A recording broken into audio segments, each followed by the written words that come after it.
Hello hi everyone, welcome to Leora kitchen world. ഇന്നത്തെ video ഒരു snack ഐറ്റമാണ്. ഈ സ്നാക്ക് ഐറ്റം ഉണ്ടാക്കുന്നതിന് വേണ്ടിയിട്ട് ഞാൻ എണ്ണയൊന്നും ഉപയോഗിക്കാതെ ഉള്ള ഒരു സ്നാക്ക് ഐറ്റമാണ്.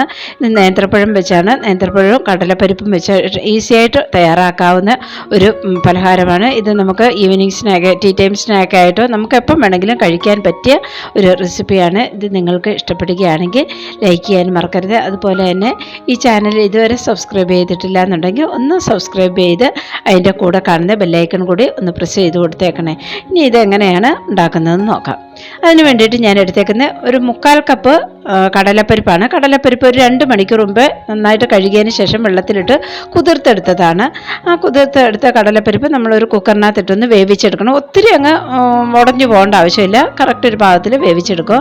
അതുപോലെ തന്നെ 2 നേന്ത്രപ്പഴം എടുത്തിട്ടുണ്ട്. ഇത് നന്നായിട്ട് പഴുത്ത നേന്ത്രപ്പഴമാണ്.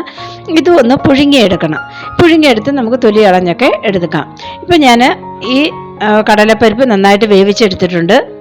ഈ ഒരു പാകത്തിൽ ഒട്ടും വെള്ളമില്ലാത്ത രീതിയിൽ വേവിച്ച് അതിൻ്റെ വെള്ളമെല്ലാം വറ്റിച്ചെടുത്തിട്ടുണ്ട്. കൈകൊണ്ട് ഇങ്ങനെ ഈ രീതിയിലൊന്ന് ഉടച്ചു കൊടുത്താൽ ഉടയുന്ന ഒരു പാകത്തിലാക്കിയെടുക്കണം. ആ ഒരു രീതിയിൽ വേവിച്ചെടുത്തിട്ടുണ്ട്. ഇത് മിക്സിയുടെ ജാറിൽ ഇട്ടൊന്ന് പൊടിച്ചെടുക്കാം. അതുപോലെ തന്നെ നേന്ത്രപ്പഴത്തിൻ്റെ തൊലിയൊക്കെ കളഞ്ഞിട്ടുണ്ട്. ഇത് കൈ കൊണ്ടോ ഒരു മാഷർ വെച്ചോ സ്പൂണോ എന്തെങ്കിലും വെച്ചൊന്ന് ഉടച്ചെടുത്താൽ മതി. മിക്സിയിലിട്ട് അടിച്ചെടുക്കേണ്ട ആവശ്യമില്ല. ഇനി ഇതിൻ്റെ കൂട്ട് തയ്യാറാക്കുന്നതിന് വേണ്ടിയിട്ട് ഞാനൊരു പാൻ അടുപ്പത്ത് വെച്ചിട്ടുണ്ട്. അതിലേക്ക് ഒരല്പം നെയ്യ് ചേർത്ത് കൊടുക്കാം. ഞാൻ വളരെ കുറച്ച് നെയ്യ് മാത്രമേ ചേർത്ത് കൊടുക്കുന്നുള്ളൂ. അതൊക്കെ നമ്മുടെ ഇഷ്ടം അനുസരിച്ച് ചേർത്ത് കൊടുക്കാവുന്നതാണ്. കൂട്ടിയോ കുറച്ചോ ഒക്കെ നമ്മുടെ ഇഷ്ടം അനുസരിച്ച് എത്രയാണെന്ന് വെച്ചാൽ ചേർത്ത് കൊടുക്കാവുന്നതാണ്.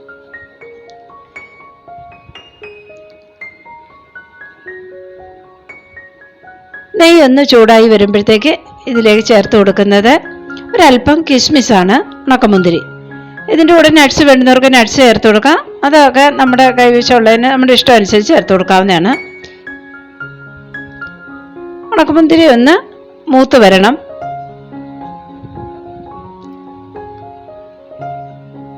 ഈ രീതിയിലൊന്ന് മൂത്ത് വരുമ്പോഴത്തേക്ക് നമുക്ക് ബാക്കി ചേരുവകൾ ചേർത്ത് കൊടുക്കാം. തീ ഒത്തിരി കൂട്ടിയിട്ട് കൊടുക്കരുത്. ഒരു ലോ ടു മീഡിയം ഫ്ലെയിമിലിട്ട് വേണം കുക്ക് ചെയ്യാനെ കൊണ്ട്. ഇപ്പം ഞാൻ എടുത്തേക്കുന്ന ഒരു 3/4 കപ്പ് തേങ്ങ ചിരകിയതാണ്. തേങ്ങയുടെ അളവ് നമ്മുടെ ഇഷ്ടം അനുസരിച്ച് ചേർത്ത് എടുക്കാം. കൂടുതലായിട്ട് വേണ്ടുന്നവർക്ക് അത്ര എടുക്കാവുന്നതാണ്. ഞാനിപ്പോൾ 3/4 കപ്പാണ് എടുത്തേക്കുന്നത്. അതിലേക്കിട്ട് നന്നായിട്ടൊന്ന് അതിൻ്റെ തേങ്ങയുടെ വെള്ളമൊക്കെ ഒന്ന് വറ്റി വരുന്നത് വരെ 1-2 മിനിറ്റ് ഇതുപോലെ ഒന്ന് റോസ്റ്റ് ചെയ്തെടുക്കണം. 2 മിനിറ്റൊക്കെ ആകുമ്പോഴത്തേക്ക് അതിൻ്റെ തേങ്ങയുടെ വെള്ളമൊക്കെ വറ്റി നന്നായി ഒരു ബ്രൗൺ കളർ ആയി വരും, ലൈറ്റ് ബ്രൗൺ നിറമായി വരും. ഇപ്പം തേങ്ങയുടെ വെള്ളമൊക്കെ വറ്റി നന്നായിട്ടൊരു ബ്രൗൺ കളറായിട്ടുണ്ട്. ഈ സമയത്ത് ഞാൻ ഫ്ലേവറിന് വേണ്ടിയിട്ട് ചേർത്ത് കൊടുക്കുന്ന ഒരല്പം ഏലക്കാപ്പൊടിയാണ്. ഏലക്ക ഒരല്പം ചുക്കൂടെ ചേർത്ത് പൊടിച്ചതാണ്. ചുക്കിൻ്റെ ഫ്ലേവർ ഉള്ളവർക്കും ചുക്കും ചേർത്ത് പൊടിക്കാവുന്നതാണ്. അത് ചേർത്ത് അതിലേക്ക് ഇട്ടിട്ടൊന്ന് യോജിപ്പിച്ച് കൊടുക്കണം.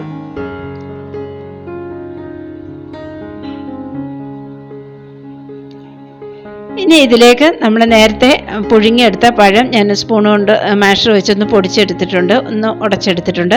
അത് ഇതിലേക്ക് ചേർത്ത് കൊടുക്കാം.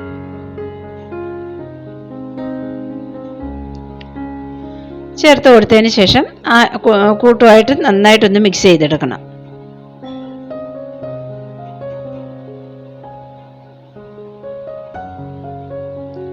ഇത് ഹെൽത്തി ആയിട്ട് നമുക്ക് കുട്ടികൾക്കോ നമുക്ക് മുതിർന്നവർക്കോ ആർക്ക് വേണമെങ്കിലും കഴിക്കാൻ പറ്റിയ ഒരു റെസിപ്പിയാണ്. ഇതിനകത്ത് ഓയിലൊന്നും ചേർക്കാത്തത് കാരണം നമ്മൾ ഫ്രൈ ചെയ്യുകയോ ഒന്നും ചെയ്യുന്നില്ല. കാരണം നമുക്ക് തേങ്ങ വേണ്ടാത്തവർക്ക് തേങ്ങ ഉപയോഗിച്ചില്ലെങ്കിലും ഒരു കുഴപ്പമില്ല. അങ്ങനെ എടുക്കാവുന്ന ഒരു പലഹാരമാണിത്. ഇതിലേക്ക് ഞാനിപ്പോൾ ചേർത്ത് കൊടുക്കുന്നത് ആവശ്യത്തിന് മധുരം വേണ്ടത്. പഴത്തിനും മധുരം ഉണ്ടെങ്കിൽ നമ്മളിതുപോലെ പഞ്ചസാര ആഡ് ചെയ്ത് കൊടുക്കേണ്ട ആവശ്യമില്ല. ഇല്ലെന്നുണ്ടെങ്കിൽ മധുരം വേണമെന്നുണ്ടെങ്കിൽ ചേർത്ത് കൊടുക്കുക. അഥവാ പഞ്ചസാര വേണ്ടാത്തവർക്ക് ശർക്കര വേണമെങ്കിലും ചേർത്ത് കൊടുക്കാവുന്നതാണ്. അതൊക്കെ അവരുടെ ഇഷ്ടം അനുസരിച്ച് ചേർത്ത് കൊടുക്കാവുന്നതാണ്. എന്നിട്ട് ഈ കൂട്ടിലേക്കിട്ട് നന്നായിട്ടൊന്ന് മിക്സ് ചെയ്ത് ആ പഞ്ചസാര നന്നായിട്ടൊന്ന് അലിഞ്ഞ് അതുമായിട്ടൊന്ന് ചേർന്ന് വരണം. അതിന് വേണ്ടിയിട്ട് ഒരു 1-2 മിനിറ്റ് ഇതുപോലെ ഇളക്കി മിക്സ് ചെയ്യുമ്പോഴത്തേക്ക് കറക്റ്റ് നമ്മൾ ചേർത്ത് നേന്ത്രപ്പഴവും നന്നായിട്ടൊന്ന് വെന്തോ കിട്ടും. പഞ്ചസാരയൊക്കെ അലിഞ്ഞ് നല്ലൊരു കറക്റ്റ് പാകത്തിൽ കിട്ടും. ഇപ്പം നന്നായിട്ടത് യോജിച്ച് പഞ്ചസാരയൊക്കെ അലിഞ്ഞ് അതിൽ ആ കൂട്ടിലേക്ക് ചേർന്ന് വന്നിട്ടുണ്ട്.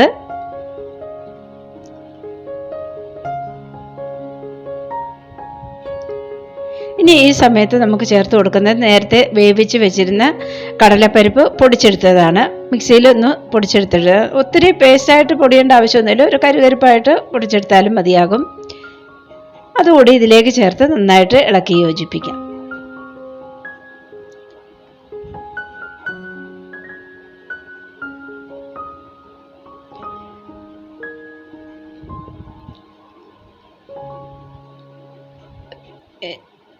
തീ ലോ ടു മീഡിയം ഫ്ലെയിമിലിട്ട് നമുക്ക് ഇതുപോലെ മിക്സ് ചെയ്തെടുക്കാവുന്നതാണ്.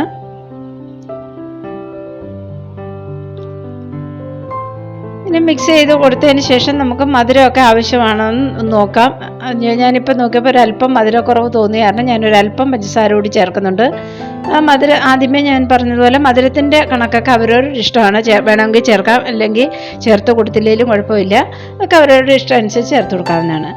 ഇനി ഇതിലേക്ക് ഞാനൊരല്പം നെയ്യ് കൂടി ചേർത്ത് കൊടുക്കുന്നുണ്ട്. അതും നമ്മുടെ ഇഷ്ടം അനുസരിച്ച് ചേർത്ത് കൊടുക്കാവുന്നതാണ്. ഇതോട് ചേർത്തതിന് ശേഷം വീണ്ടും 1-2 മിനിറ്റ് കൂടി ഇതുപോലെ ഒന്ന് ആ കൂട്ട് നന്നായിട്ടൊന്ന് മിക്സായി ഒന്ന് ആ നെയ്യിലൊക്കെ ഒന്ന് യോജിച്ച് വരണം. അത്രയും മാത്രം മതി.